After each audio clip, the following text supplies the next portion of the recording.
Kirkland to Queen Anne, this is KIRO Radio, 97.3 FM. News and talk, powered by the Pacific Northwest. The Big Lead is brought to you by 3010 Weight Loss for Life. The Dori Monson Show on KIRO Radio. This is The Big Lead. I am immediately calling on Special Prosecutor Robert Mueller to launch a 2-year investigation of the Jussie Smollett charges being dismissed. Because we need another soap opera in our country today. Hey, how are you? Coming to you from the Carter Subaru studio and streaming on Facebook Live. Welcome. Welcome to the big show. Man, the prosecutor and the cops and the mayor, they are furious that, or not the prosecutor, but the cops and the mayor, the charges have been dropped against Jussie Smollett over his alleged fake hate crime. Come on, I told you all this. We're not going to. Come on, a gay black man, and you thought charges were going to stick. Plus, he's an actor, and he has some measure of fame, and we thought that these charges were going to stick against him. Come on, this is America. Check enough boxes, you're okay. You'll be fine. Okay, but I got a lot of local stuff that I have to get to. Let's get right to the Big Lead. The Big Lead. Top story. The news came down while we were on the air yesterday, and now I am calling on you because it is more important than ever for you to be vigilant. Because, as I said yesterday, I knew, if you listen to this show, you probably knew that if voters gave Democrats control of both chambers in Olympia, that it was going to be a bloodbath for taxpayers. And that's exactly what they want. Billions in new taxes, including in unconstitutional income tax. That is the new proposal by the Democrats in the House. They call it a capital gains tax. They call it an excise tax. They can call it whatever they want. It is an income tax, and it is not allowed under our state constitution. And my bet stands. I will bet any Democrat lawmaker, any amount you want up to $10,000, that even with a very liberal state Supreme Court, that your pitch for a income tax, capital gains income tax, will not withstand a court challenge here in Washington. And if you want to take me up on it, the loser has to pay the money to charity. Any of you Dems want to take me up on that? Wouldn't that be sweet vindication if you could get 10,000 of my dollars for a charity? But I know you won't, because you know that what you're proposing is flat out against the state constitution. But I tell you, as I listen to them talk about why they want billions in new spending, which requires billions in new taxes, they had a press conference, and here's a variety of Democrat reps explaining why they need massive tax hikes. Not only in income tax, unprecedented. They want to raise the B&O tax on small businesses.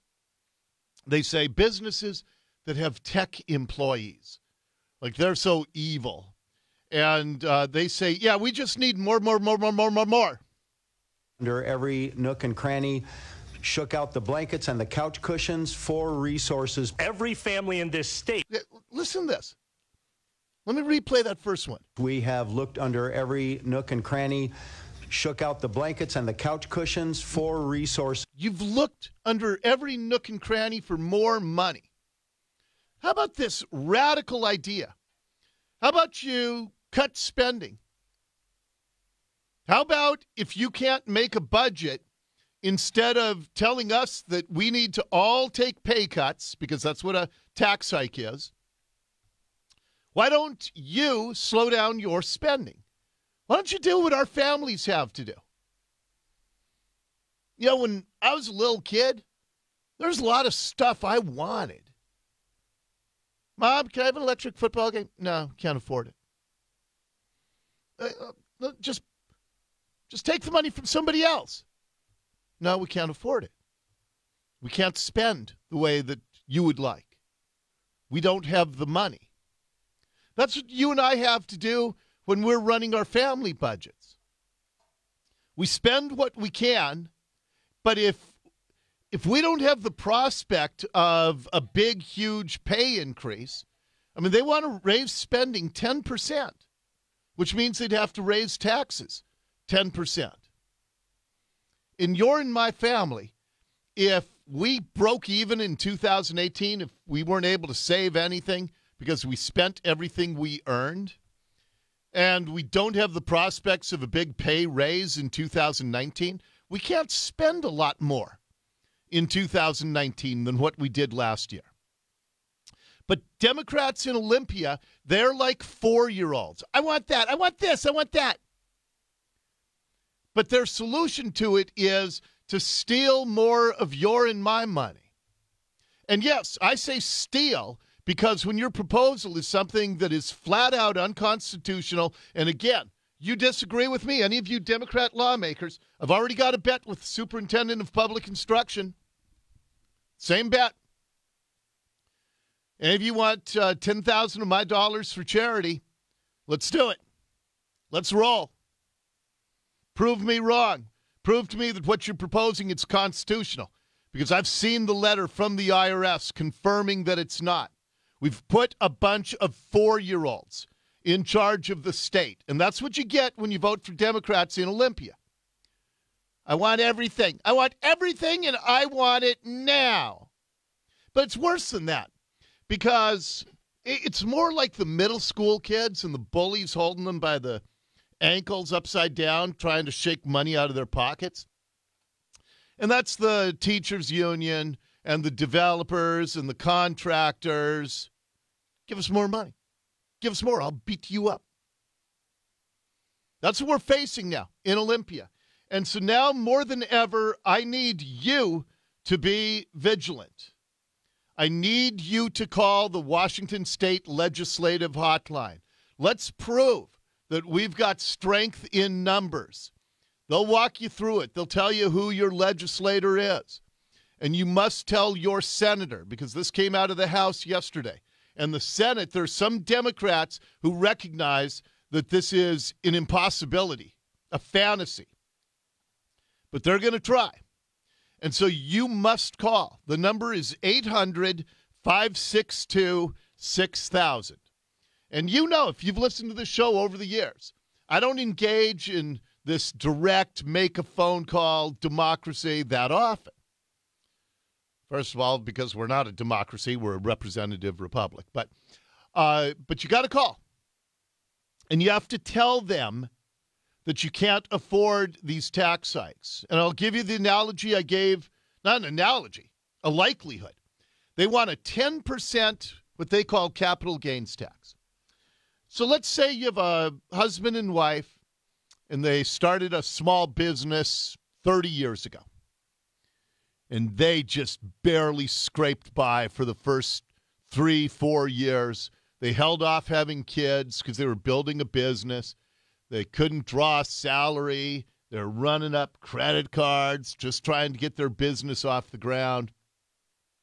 And then they finally got to the point, okay, we can make a little bit of money doing this business.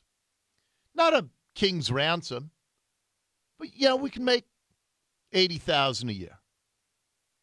We can afford to put our kids through college and take a family vacation. We don't have a 401k plan. We don't have an IRA. All the extra money we have, we plow back into our business. But finally, after 30 years, they've built this business to support them, and so they can retire if they sell it. Their business is essentially their retirement plan. And because of the revenues and the multiples that it can get, it's worth $1 million. These dogs down in Olympia, they want to take $100,000 off the top from mom and pop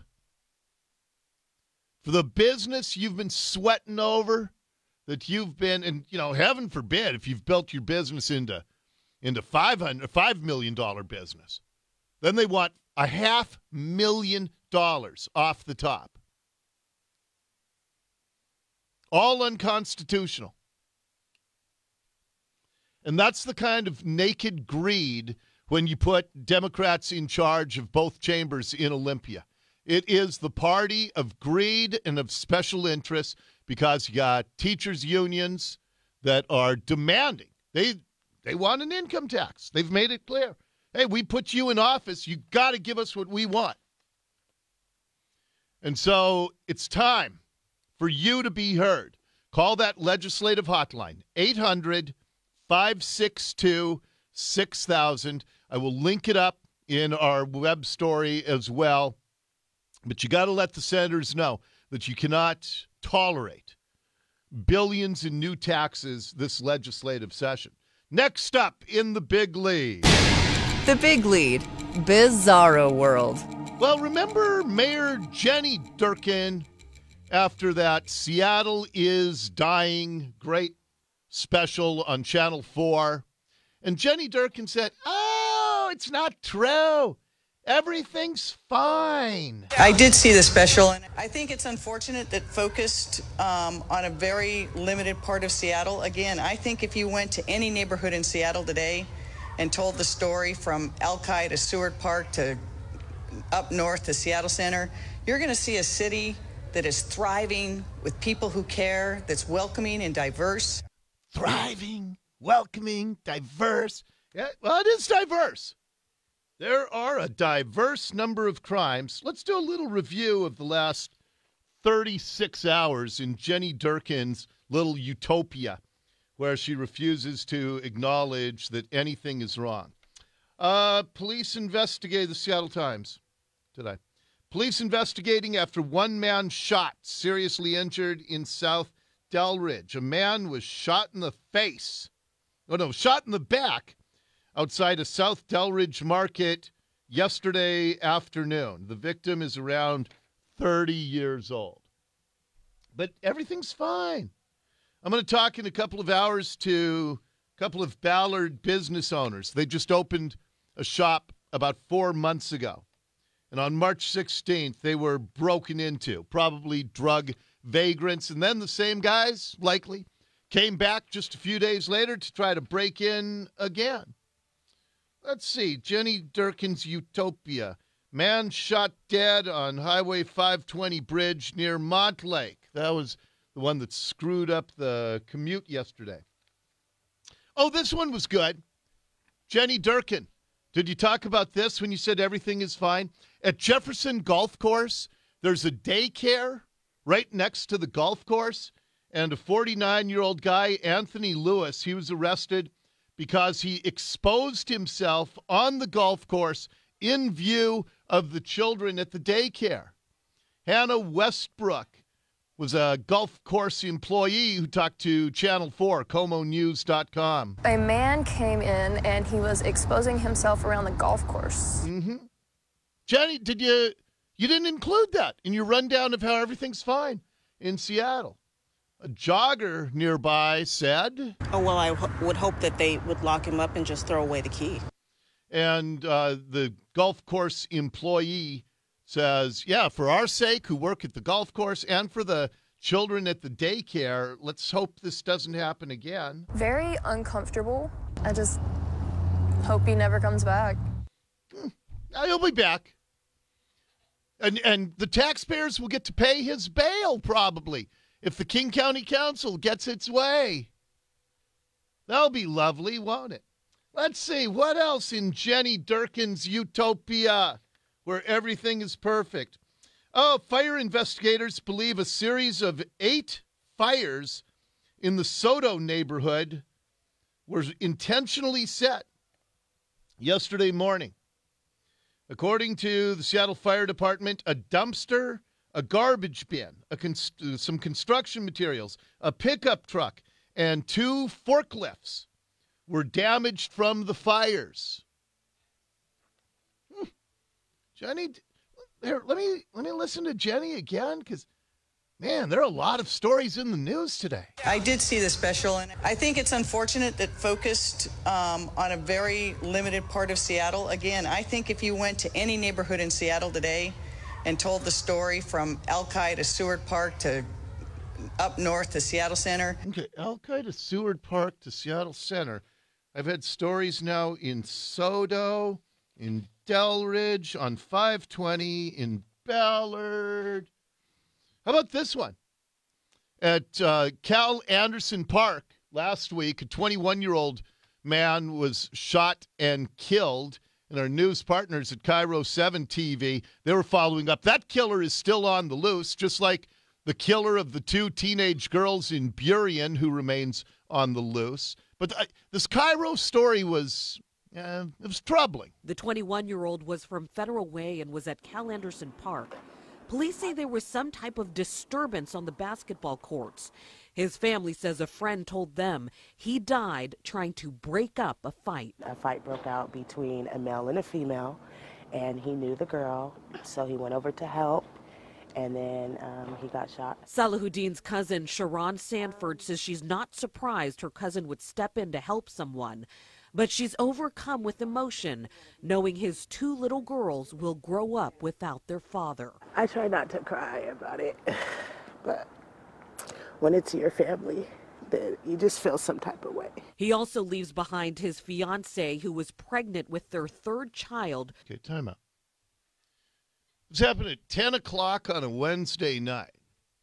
So you're 21 years old, you have two little babies at home, and your fiancée is pregnant with your third child, and you're out playing basketball at 10 o'clock on a Wednesday night at Cal Anderson Park. You should be helping put the kids down, maybe reading them bedtime stories at that time of night. Due in August, a day after he would have turned 22. Sanford says her cousin loved being a father and was trying to get his life on track for his family. Okay, so he was just about to get his life back on track. So anyway, we've got a lot of stuff going on, Jenny, besides in Alki and Seward Park and Seattle Center that you were citing when you said everything is perfect. And that is your big lead. The Big Lead on KIRO Radio. And remember Kelly Herron, the woman brutally beaten by a homeless drug vagrant at Golden Gardens? She's got a really cool event coming up this weekend that I want to make sure particularly the young women listening know about. So we'll talk to Kelly about that next on the Dori Monson Show.